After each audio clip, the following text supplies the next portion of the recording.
तो hello everyone, welcome back to channel. कैसे हो आप सब? आई होप सब बढ़िया होंगे, अपनी पढ़ाई वढ़ाई काफी अच्छे से कर रहे होंगे। तो आज मैं आपके लिए लेकर आया हूँ क्लाउड कंप्यूटिंग का KCS 713, जो कि हमारा कोड है। मैंने पिछले वीडियो में BCS बोल दिया था, वो गलती से बोल दिया था मैंने जो लेक्चर्स में। उसे थोड़ा आप उसे ठीक कर लेना। KCS है हमारा जो सब्जेक्ट कोड है, ठीक है। और हमारी जो यूनिट 2 है उसका नाम है क्लाउड एनेबलिंग टेक्नोलॉजीज, ठीक है। मतलब कि हम ऐसी टेक्नोलॉजीज के बारे में पढ़ने वाले हैं जो कि क्लाउड कंप्यूटिंग के लिए बहुत ज्यादा इंपॉर्टेंट है। मतलब हम ऐसी टेक्नोलॉजीज के बारे में पढ़ने वाले हैं, अगर हम उन्हें भूल जाएं, मतलब कि अगर उनके बारे में बात ना करें तो हम क्लाउड कंप्यूटिंग के बारे में भी बात नहीं कर रहे होते। मतलब कि इतनी इंपॉर्टेंट है क्लाउड कंप्यूटिंग के लिए वो टेक्नोलॉजी, जैसे कि वर्चुअलाइजेशन, SOA और हमारी वेब सर्विसेज, ठीक है। ये सब हमारी क्या है, क्लाउड कंप्यूटिंग की बहुत इंपॉर्टेंट टेक्नोलॉजीज हैं जो हमें पढ़नी चाहिए, ठीक है। इस यूनिट के अंदर हम वही पढ़ने वाले हैं। तो हमारी जो ये यूनिट है वो हमारी 3 पार्ट्स के अंदर डिवाइडेड है। सबसे पहला हमारा आता है SOA, फिर आता है हमारा वर्चुअलाइजेशन एंड आता है हमारे वेब सर्विसेज, ठीक है। तो हम इन तीनों टॉपिक को अलग अलग लेक्चर्स में देख रहे होंगे, है ना। और लास्ट में चिंता मत करो, वन शॉट तो आनी है और उसके साथ पेपर सॉल्यूशन की अलग अलग वीडियोस भी आएंगी, ठीक है। और आपने कहा था जैसा कि हैंड रिटन नोट्स चाहिए, तो I am back back with hand written notes. तो देखो आज हम क्या क्या लेक्चर के अंदर कवर करने वाले हैं। ये हमारा यूनिट 2 का लेक्चर 1 है। सबसे पहले हम मतलब कि पूरा एक SOA को कंप्लीट करेंगे इस लेक्चर के अंदर। ओवरव्यू देखेंगे, बेसिक देखेंगे, उसकी की कैरेक्टरिस्टिक्स देखेंगे, कंपोनेंट्स, एलिमेंट्स, और उसके 2 प्रोटोकॉल्स होते हैं वो देखेंगे, एडवांटेज, डिसएडवांटेज एंड एप्लीकेशंस, ठीक है। तो आपका टोटल SOA कंप्लीट हो जाएगा इसके अंदर। मतलब अगर एग्जाम में SOA के रिलेटेड कोई भी क्वेश्चन आता है तो आप उसे कर लोगे, ठीक है। SOA हमारा 2023-24 AKTU में आया था 10 नंबर में। और SOA के साथ हमारा SOAP का एक क्वेश्चन भी आया था, वो मैं आपको आगे कराऊंगा जब हम वेब सर्विसेज पढ़ेंगे उसके अंदर, ठीक है। तो आपको बस क्या करना है, प्लीज यार चैनल को सब्सक्राइब कर लो। तो चलो स्टार्ट करते हैं। तो सबसे पहले मैं आपको बताना चाहूंगा कि क्लाउड अनेबलिंग टेक्नोलॉजीज क्या है, ठीक है। So cloud enabling technologies are the foundational tools and system that allows the development, deployment and management of cloud computing services। मतलब कि क्लाउड कंप्यूटिंग सर्विसेज को मैनेज करना, उसे डिप्लॉय करना और डेवलप करना, ठीक है। इन ये जो तीनों चीजें हैं ना, ये तीनों चीजें वो किसके थ्रू हो रही होती हैं? क्लाउड एनेबलिंग टेक्नोलॉजीज के थ्रू हो रही होती है। मतलब कि ऐसी टेक्नोलॉजीज जो कि जो हमारी क्लाउड कंप्यूटिंग सर्विसेज है उनको डेवलप करने में, उनको डिप्लॉय करने में और उनको मैनेज करने में हेल्प करती है, ठीक है। तो ये आपको क्लियर होगा। They facilitate the core features of cloud computing such as scalability, elasticity and resource pooling, ठीक है। अगर आपने यूनिट 1 देखी है तो आपको पता होगा कि ये जो हमारी तीनों है, scalability, elasticity and resource pooling, कितने मतलब इंपॉर्टेंट टॉपिक्स हैं, ठीक है। तो ये जो फीचर्स है ना हमारे क्लाउड कंप्यूटिंग के, इन्हें अनेबल करने में या फिर इन्हें बनाने में कौन हमारी हेल्प करता है? क्लाउड अनेबलिंग टेक्नोलॉजी, ठीक है। मतलब इतनी इंपॉर्टेंट है। By leveraging virtualization, distributed computing and network technologies, ठीक है। तो ये क्या है, हमारे यही है हमारी जो टेक्नोलॉजीज हैं। अभी हम आगे पढ़ रहे होंगे इन्हें डीप में, मतलब। तो ये हमारा एक ओवरव्यू हो गया इस चैप्टर का या फिर इस यूनिट का, जो कि हमें बताएगा क्या, जो कि हमें बताता है कि इसकी इंपॉर्टेंस क्या है, ठीक है। ये 2 नंबर में पूछा जा सकता है इसकी डेफिनेशन, तो आप याद कर लेना। चलो स्टार्ट करते हैं। पहले जो आपका है एसओए हमारा 2023-24 में पूछा गया था 10 मार्क्स में।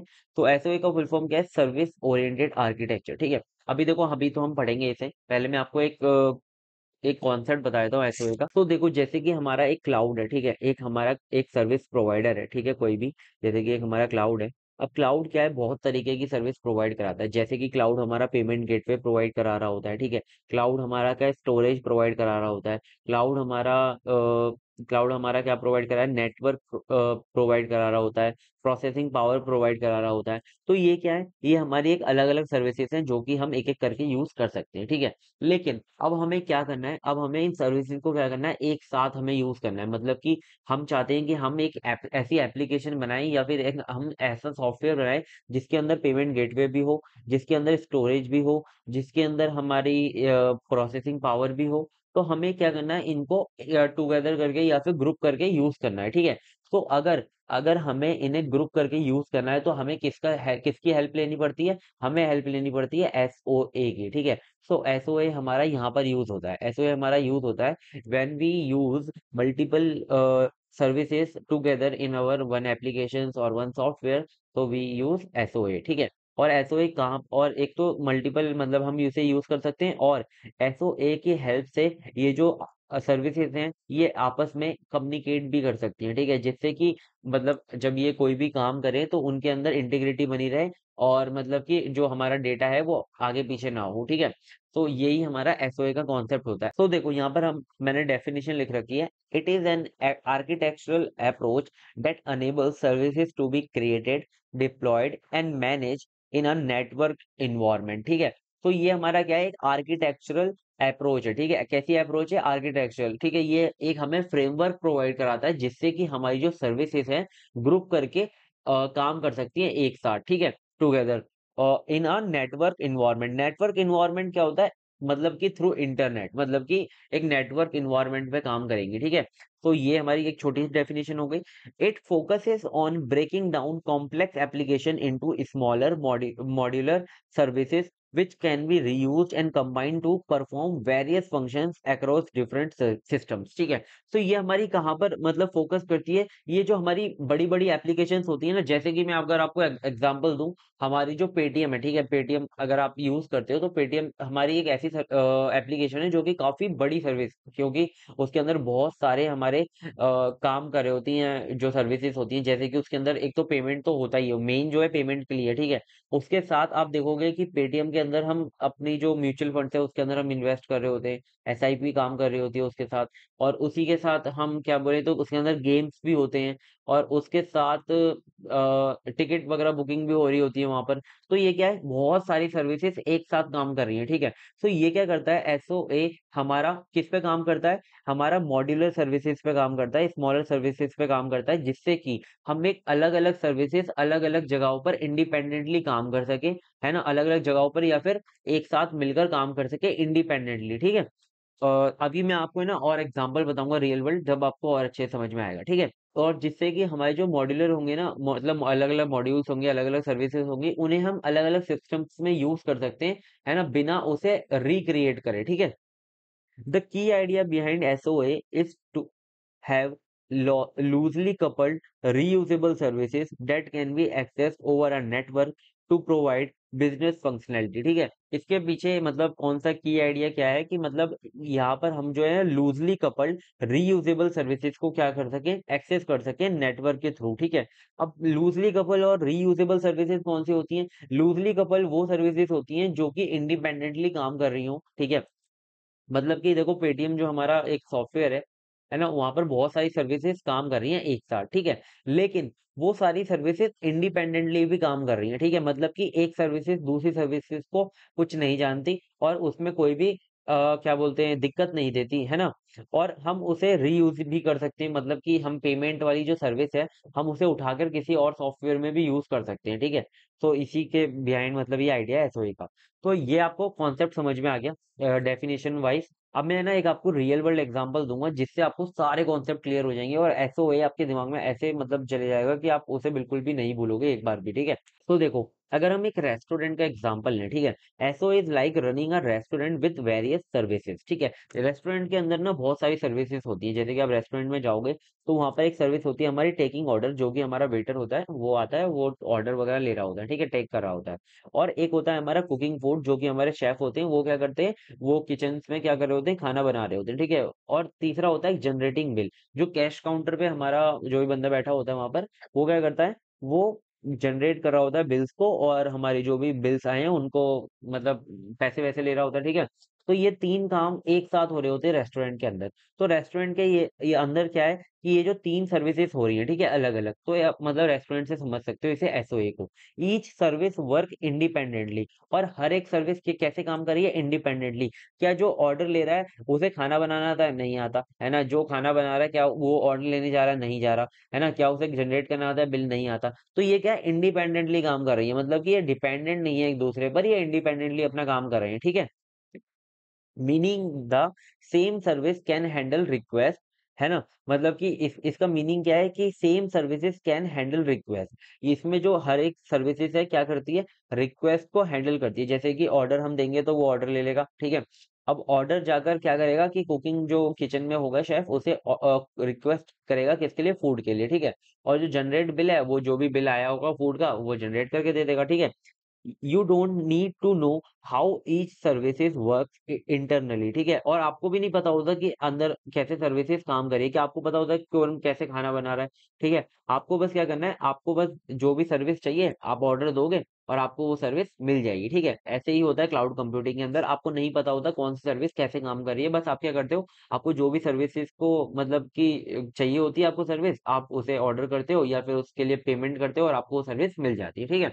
तो ये था आपका एसओए का कॉन्सेप्ट, मतलब कि डेफिनेशन वाइज आपको मैंने पूरा रियल वर्ल्ड एग्जांपल से समझा दिया, ठीक है। अब हम की कैरेक्टरिस्टिक देखते हैं एसओए की, ठीक है।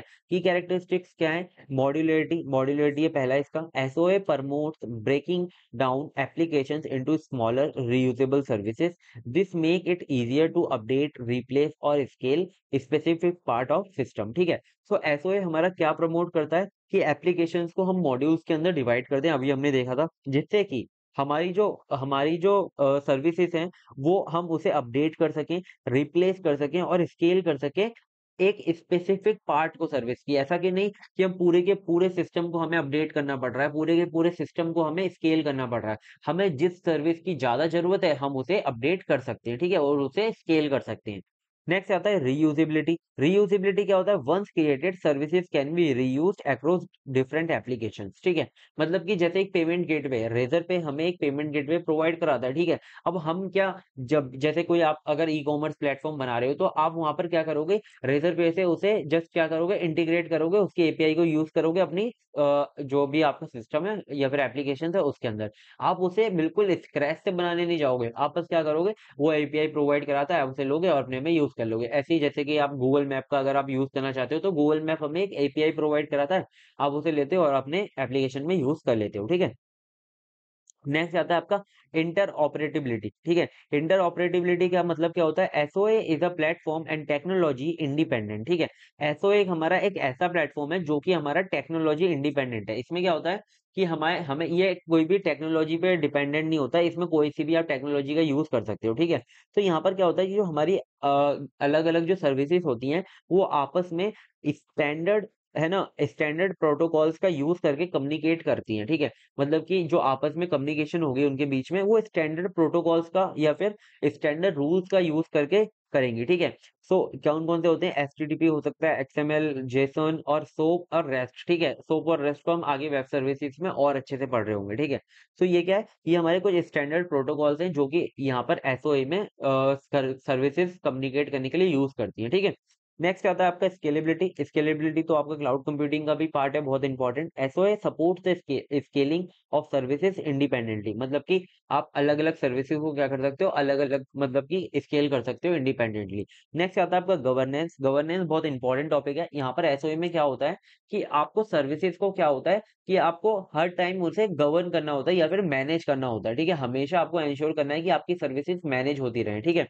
SOA often requires a governance framework to manage service lifecycle, security, compliance to ensure the consistent use of services across an organization। तो एसओए में क्या होता है, आपको रिक्वायर होती है गवर्नमेंट फ्रेमवर्क की, या फिर आप मैनेजर मैनेजर क्या करता है, मैनेज करता है ये सारी सर्विसेज को, ठीक है। तो गवर्नेंस का मतलब ये होता है कि आप मैनेज कर रहे हो। तो ये थी हमारी की कैरेक्टरिस्टिक्स, और आप इनको एडवांटेजेस में भी लिख सकते हो एसओए के, तो बहुत इंपॉर्टेंट है, अलग से भी पूछी जा सकती है। नेक्स्ट आता है आपके मेन कंपोनेंट ऑफ एसओए, या फिर there are two major roles in SOA. SOA में दो मेजर रोल होते हैं, एक होता है हमारा सर्विस प्रोवाइडर, एक होता है हमारा सर्विस कंज्यूमर, ठीक है। दो ही तो होंगे, एक तो सर्विस प्रोवाइड करा रहा होगा, एक हमारा सर्विस कंज्यूम कर रहा होगा, ठीक है। तो देखो सर्विस प्रोवाइडर क्या होता है, it is the maintainer of the service, ठीक है। ये क्या करता है, मेंटेन करता है सर्विस को, और इसी ने क्रिएट करी होती है सर्विस को, ठीक है। The organisation that makes available one or more services for other to use, ठीक है। मतलब ये क्या है, ये हमारे प्रोवाइडर हैं सर्विस, जो कि सर्विसेज को बनाते हैं और वो प्रोवाइड करवाते हैं लोगों के लिए यूज करने के लिए, ठीक है। टू एडवर्टाइज सर्विसेज, अगर मतलब कि किसी ने अपनी सर्विस बनाई है कि मैं ये सर्विस प्रोवाइड कराना चाहता हूँ, तो वो उसे एडवर्टाइज कैसे करेगा, वो लोगों तक उसे पहुंचाएगा कैसे, ठीक है। To advertise services the provider can publish them into a registry. ठीक है, एक हमारा रजिस्ट्री, एक हमारा समझ सकते हैं स्टोरेज डिवाइस है, जहां पर जो प्रोवाइडर्स हैं वो क्या कर सकते हैं, उसे एडवर्टाइज कर सकते हैं, वहां पर जाकर वो क्या कर सकते हैं, उसे पब्लिश कर सकते हैं अपनी सर्विस को।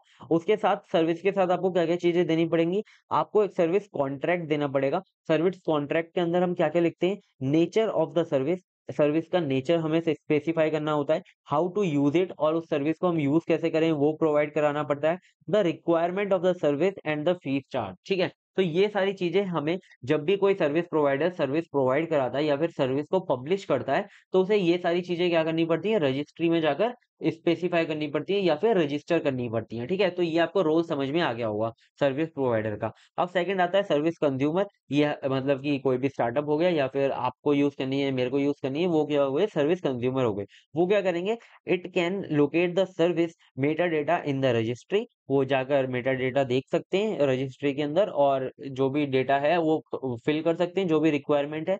Develop the required client component to build and use the service, और जो भी उसकी रिक्वायरमेंट्स है उसे जाकर वो वहां पर फिल करेंगे और अपनी सर्विस को क्या करेंगे, वो यूज करेंगे। ठीक है, तो ये होता है हमारा सर्विस कंज्यूमर का काम। ठीक है, अब देखो यहाँ पर एक डायग्राम के थ्रू समझाया है, यहाँ पर एक हमारा सर्विस कंज्यूमर, एक है हमारा सर्विस प्रोवाइडर। ठीक है, सबसे पहले क्या होता है, सर्विस प्रोवाइडर हमारा पब्लिश करता है अपनी सर्विस को, किसमें, सर्विस रजिस्ट्री में। ठीक है, यहाँ पर इसने पब्लिश करी। अब हमारा सर्विस कंज्यूमर उसे ढूंढेगा कैसे, सर्विस रजिस्ट्री में ढूंढेगा, इसे ये डिस्कवर करेगा। ठीक है, इसने पब्लिश किया, सर्विस कंज्यूमर ने क्या किया, इसे डिस्कवर किया, और अब इसने डिस्कवर कर लिया, वहां पे पैसे वैसे दे दिए, जो भी रिक्वायरमेंट थी फिल कर दी। अब ये डायरेक्टली सर्विस प्रोवाइडर को रिक्वेस्ट कर सकता है और ये रिस्पॉन्स कर सकता है। ठीक है, तो ये क्या है, ये हमारा पूरा प्रोसेस है किसका, एसओए का। ठीक है, तो आई होप आपको समझ में आ गया होगा कैसे सर्विस कोई भी प्रोवाइड कराई जाती है और कैसे सर्विस कोई भी कंज्यूम की जाती है। ठीक है, रजिस्ट्री का बहुत मेन रोल है, यहीं पर हमारी सर्विस पब्लिश हो रही होती है और यहीं पर हमारी पब्लिक सर्विस डिस्कवर हो रही होती है। ठीक है, तो ये थे हमारे major roles of SOA. Next देखते हैं हमारे क्या, एसओए कम्युनिकेशन प्रोटोकॉल्स। ठीक है, यहाँ पर हम प्रोटोकॉल्स को बहुत कॉन्साइज वे में या फिर आप कह सकते हो बहुत छोटे से में वे में देखेंगे, और आगे जाके हम वेब सर्विसेज में बहुत इसे अच्छे से पढ़ रहे होंगे। ठीक है, तो एक होता है हमारा एसओएपी, ये हमारा बहुत हैवियर प्रोटोकॉल होता है, और एक होता है हमारा रेस्ट, जो कि वो हमारा काफी लाइट वेट प्रोटोकॉल होता है। ठीक है, it is the protocol for exchanging structured information. ये हमारा देखो प्रोटोकॉल्स किसके लिए होते हैं, कम्युनिकेशन करने के लिए, सर्विसेज के मतलब सर्विसेज आपस में कम्युनिकेशन कर पाए, उसके लिए हमारे प्रोटोकॉल्स होते हैं। ठीक है, तो एसओएपी हमारा एक ऐसा, इसका पूरा फुल फॉर्म क्या होता है, सिंपल ऑब्जेक्ट एक्सेस प्रोटोकॉल। ठीक है, ये किसके लिए यूज होता है, एक्सचेंज करने के लिए स्ट्रक्चर्ड इन्फॉर्मेशन को, जैसे कि आपके कोई भी डायग्राम्स है या फिर कोई भी स्ट्रक्चर है, उसे एक्सचेंज करने के लिए यूज होता है हमारा एसओएपी। ठीक है, in the form of XML messages. ठीक है, एक्सएमएल हमारा जो एचटीएमएल की तरह जो पहले होता था वैसा ही होता है एक्सएमएल। इसमें क्या होता है, एक्सएमएल के मैसेज के थ्रू नेटवर्क पे मतलब बातचीत कर पाती हैं services. It provide security, reliability and transactional support. ठीक है, ये सारी इसके अंदर एडवांटेजेस आ गए, making it suitable for enterprises level application. ये तीनों चीजें प्रोवाइड करा के इसे सुटेबल करता है किसके लिए, बिजनेस लेवल की एप्लीकेशन बनाने के लिए। ठीक है, तो एसओपी का आपको समझ में आ गया होगा। नेक्स्ट होता है हमारा रेस्ट। रेस्ट होता है हमारा रिप्रेजेंटेशनल स्टेट ट्रांसफर। ठीक है, REST is a light weight stateless architectural style use to design network application. Light weight यानी कि बहुत ज्यादा परफॉर्मेंस वगैरह पे इम्पैक्ट नहीं डालता अगर आप इसे यूज करते हो तो, और स्टेटलेस यानी कि मतलब इसके अंदर कोई भी सेशन क्रिएट नहीं होता, डायरेक्टली जाकर यूजर जाकर इसे यूज कर सकता है, और मतलब कि इसके अंदर कोई भी इंफॉर्मेशन स्टोर नहीं रहती, कुकीज वगैरह स्टोर नहीं रहती, तो सेशन क्रिएट नहीं होता। यहाँ पर क्या होता है, बस वन टाइम यूज होता है। ठीक है, architectural style to use to design network application। ठीक है, so it relies on standard HTTP method. यहाँ पर इस पे ये किस पे रिलाइज कर रहा होता है, एचटीटीपी मेथड्स पे, जैसे कि यहाँ पर ये एक्सएमएल पे था, यहाँ पर ये एचटीटीपी मेथड पे होता है। इसके अंदर गेट, पुट, पोस्ट और डिलीट, यही जो चार होते हैं वही कमांड होते हैं। ठीक है, बात करने के लिए आपस में। It is widely use in web and cloud based application due to its simplicity and scalability. ठीक है, तो ये था हमारा रेस्ट। रेस्ट भी आपको समझ में आ गया, एसओपी भी आपको समझ में आ गया। ठीक है, अब हम देखते हैं एसओए के एलिमेंट्स। ठीक है, देखो एसओए के एलिमेंट जो है ना, हमारे ये बहुत सारे हैं लेकिन बहुत ईज़ी हैं, ठीक है? अगर वैसे पेपर के अंदर मुश्किलें आएँ, लेकिन आप एक बार कर लेना, अगर आप मेरी वीडियोज़ देख के जा रहे हो, तो आपको मतलब ऐसा होना चाहिए कि आपको सब कुछ आता हो। आप अगर कहीं से भी पेपर आए, तो आप आराम से कर लो, ठीक है? तो एसओए में हमारे जो पहले 4 होते हैं, वो होता है हमारा एक एप्लीकेशन फ्रंट एंड, ठीक है? जो कि हमारा एप्लीकेशन का फ्रंट एंड होगा। फिर होती है हमारी सर्विस, अभी हम इसे आगे डेफिनिशन को पढ़ेंगे। फिर होता है हमारा सर्विस रिपॉजिटरी, फिर होता है सर्विस बसेस, ठीक है? अब हमारा सर्विस 3 फर्दर और डिवाइड होता है। सर्विसेज में अंदर हमारा होता है कॉन्ट्रैक्ट, इम्प्लीमेंटेशन, इंटरफेस, ठीक है? इम्प्लीमेंटेशन भी फर्दर डिवाइड होता है बिजनेस लॉजिक एंड डेटा, ठीक है? अब हम इसे एक-एक करके डेफिनिशन से समझते हैं, तब आपको सारी चीजें समझ में आ रही होंगी। ये हमारे क्या है, एलिमेंट्स हैं एसओए के, ठीक है? हमारी जो एसओए है उसके एलिमेंट्स हैं, इंपॉर्टेंट है, ठीक है? तो देखो पहला क्या है हमारा application front end. Application front end क्या होता है? It is a user interface. ये हमारा क्या होता है? यूजर इंटरफेस होता है। It serves a entry point for user to access services, ठीक है? जैसे कि मोबाइल ऐप्स और वेब एप्लीकेशंस होती है ना, जहाँ पर यूजर आकर हमारी सर्विस को क्या कर सकते हैं, यूज कर सकते हैं, ठीक है? तो ये क्या हो गया, एक हमारा फ्रंट एंड पार्ट हो गया। समझ गए? नेक्स्ट होता है हमारा सर्विस, ठीक है? सर्विस क्या होता है? It is a self contained unit of functionality that perform specific task and communicate with other services through HTTP and SOP etcetera, ठीक है? जैसे कि आपका अलग-अलग जो सर्विसेज हैं, जैसे कि मैंने आपको पेमेंट गेटवे बताया था, पेमेंट गेटवे के इसका एक एग्जांपल है। सर्विस क्या होती है? वही सर्विस जो भी हमारी अलग-अलग सर्विसेज होंगी, या फिर प्रोसेसिंग पावर हो गई, पेमेंट गेटवे हो गई, स्टोरेज हो गई, ये सब क्या है, हमारी सर्विसेज हैं, अलग-अलग सर्विसेज हैं जो कि सर्विस में आती है, ठीक है? नेक्स्ट अभी जो सर्विस है ना, अभी हम इसे फर्दर और डिवाइड करके पढ़ेंगे, ठीक है? यहाँ पर अभी हम ऊपर वाली लेयर कंप्लीट कर रहे हैं, सर्विस हो गया। अब आता है हमारा सर्विस रेपोजिटरी। ये हमारा क्या होता है? सेंट्रलाइज्ड लोकेशन होती है जहां पर where all the available services and their detail store, ठीक है? जितनी भी सर्विसेज अवेलेबल है और उनकी डिटेल स्टोर होती है कहाँ पर? सर्विस रेपोजिटरी में, ठीक है? अब आती है सर्विस बस। सर्विस बस आपको नाम से पता चल रहा होगा किसके लिए यूज होती है? हमारी कम्युनिकेशन के लिए, ठीक है? इट हैंडल्स मैसेज राउटिंग ये हैंडल करती है ना? बेस्ट राउट फाइंड करती है मैसेजेस के लिए, transformation and communication between services, ठीक है? ये कम्युनिकेशन हैंडल करती है सर्विसेज के बीच में, ठीक है? तो यहाँ पर हमने ये ऊपर वाले चारों देख लिए, आपको चारों के चारों समझ में आ गए होंगे। अब हम सर्विसेज को और फर्दर तीनों को देखेंगे, फिर हम इम्प्लीमेंटेशन को देखेंगे, ठीक है?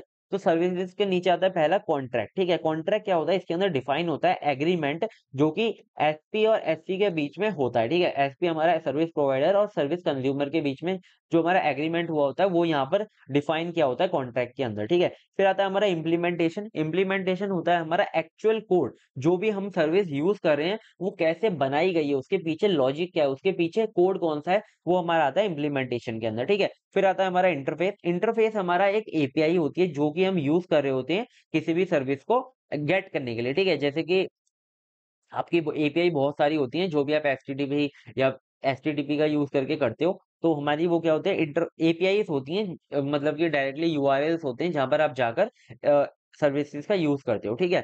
अब देखो यहाँ पर हमारा जो ये वाला था, ये वाला लेयर भी कंप्लीट हो गया, ठीक है? देखो हमारा जो इम्प्लीमेंटेशन है वो दो फर्दर में डिवाइड है, एक हमारा बिजनेस लॉजिक और एक है हमारा डेटा, ठीक है? अब जो इम्प्लीमेंटेशन क्या था, हमारा एक्चुअल कोड था। अब एक्चुअल कोड के अंदर दो पार्ट होते हैं, एक होता है हमारा बिजनेस लॉजिक, ठीक है? It refer to the rules and calculation that define how a service operate, ठीक है? जैसे कि एक हमारा मैंने एक एग्जांपल से बताया कि कैसे सर्विस ऑपरेट होगी। जैसे कि हम एक लोन अप्रूवल सर्विस होती है, ठीक है? वहां पर हम क्या चेक करते हैं? क्रेडिट स्कोर चेक करते हैं किसी भी बंदे का, कि अगर उसका क्रेडिट स्कोर अच्छा है तो उसे हम लोन दे देंगे, वरना हम लोन नहीं देंगे, ठीक है? तो वो क्या हुआ है, प्रोग्रामिंग में लिखा हुआ है, ठीक है? आपने लैंग्वेज में लिखा हुआ है, तो वो क्या होता है, हमारा बिजनेस लॉजिक होता है, ठीक है? नेक्स्ट आता है आपका डेटा। डेटा हमारा क्या होता है? डेटा हमारा वही रिकॉर्ड्स होते हैं कस्टमर्स के, या फिर जो भी उन्होंने ऑर्डर किया उसके रिकॉर्ड्स। क्या data? It is a represent the information that the service processes, store और रिट्रीव, जिसको सर्विस प्रोसेस कर रही होगी, रिक्वेस्ट कर रही, रिट्रीव कर रही होगी और स्टोर कर रही होगी, ठीक है? तो ये थे हमारे एलिमेंट्स, मैंने इनको बहुत आपको इजी वे में बता दिया है बहुत, और आपको समझ भी आ गए होंगे, ठीक है? अब देखो एडवांटेजेस ऑफ एसओए। एडवांटेजेस मैंने आपको कैरेक्टरिस्टिक में ही बता दिए, लेकिन फिर भी बता देता हूँ। फ्लेक्सिबल है ये काफी, है ना? मतलब आप फ्लेक्सिबल है, इंडिपेंडेंटली काम करते हैं, इसके अंदर मॉड्यूलरिटी भी होती है। कॉस्ट इफिशियंसी, अगर इसी काम को आप एकदम रीजनरेट करने जाओगे तो आपके बहुत ज्यादा पैसे लगने वाले हैं, ठीक है?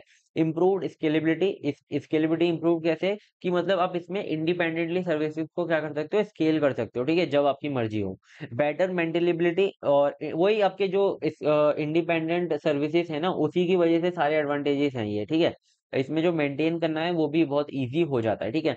देखो एडवांटेजेस मैंने आपको पहले कैरेक्टरिस्टिक में अच्छे से डिफाइन करके बताए थे, इसके लिए मैं यहाँ पर ज्यादा डीप में नहीं जा रहा। लेकिन चैलेंजेस मैं आपको बताता हूँ, ठीक है। अब कोई भी टेक्नोलॉजी होती है तो उसके डिसएडवांटेजेस भी होते हैं, ठीक है।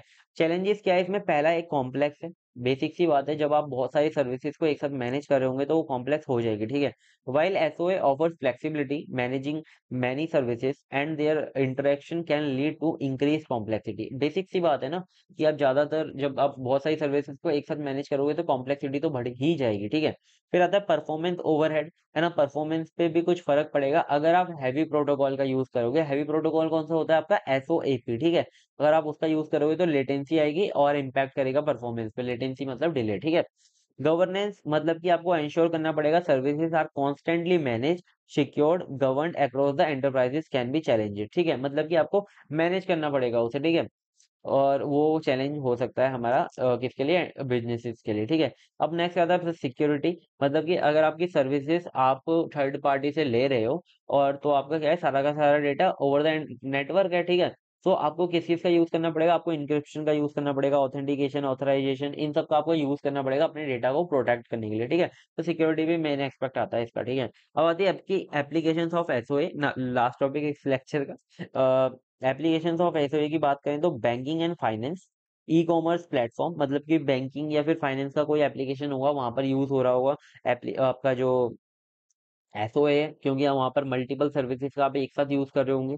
ई कॉमर्स प्लेटफॉर्म का अगर मैं एग्जांपल लूं, तो जैसे कि आपका अमेजोन है, वहां पर आपका क्या होता है कि आपका मैप भी यूज हो रहा होता है, ठीक है। गूगल मैप भी कहीं ना कहीं यूज होता है आपके जो प्रोडक्ट्स हैं उसे ट्रैक करने के लिए।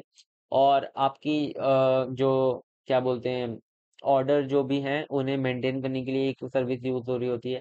एक होता है हमारा पेमेंट गेटवे। तो यहाँ पर क्या है, मल्टीपल सर्विसेज एक साथ यूज हो रही होती है, ठीक है। हेल्थ केयर सिस्टम, कोई भी एक हेल्थ केयर सिस्टम होता है वहां पर भी बहुत सारी चीजें यूज हो रही होती हैं। ट्रैवल एंड ट्रांसपोर्टेशन यहाँ पर तो होती है कि गेटवे यूज हो रहा है, लोकेशन यूज हो रहा है, क्या बोलते हैं, लॉगिन सिस्टम यूज हो रहा है। एजुकेशन प्लेटफॉर्म यहाँ पर भी यूज हो रही होती हैं चीजें। तो क्या है ये जो भी आजकल जो भी नए नए जितने भी सॉफ्टवेयर बन रहे हैं या फिर वेबसाइट बन रही है, सब में मल्टीपल सर्विसेज यूज हो रही है, ठीक है। तो वहाँ वो सब क्या है, एग्जाम्पल है आपके एसओए के, ठीक है। सो आई होप आपको ये सारे के सारे टॉपिक क्लियर होंगे, है ना। एसओए आपको बिल्कुल अच्छे से समझ में आ गया होगा। अगर नहीं आया तो प्लीज यार कमेंट करो, अगर आपको कोई भी लगती है दिक्कत, है ना, तो कमेंट कर सकते हो आप। थैंक यू सो मच अगर आपने इस लेक्चर को देखा है और आपको एक्सप्लेनेशन अच्छा लगा है तो आप कमेंट कर सकते हो, और अगर आपको कोई दिक्कत लगती है तब भी आप कमेंट कर सकते हो। तो आपको क्या करना है, प्लीज है चैनल को सब्सक्राइब करो। अगर आपको नोट्स परचेज करने हैं तो टेलीग्राम चैनल पे जाके चेकआउट कर सकते हो, ठीक है। तो take care and all the best for exams. मिलते हैं किसी नेक्स्ट वीडियो में इसी के लेक्चर में।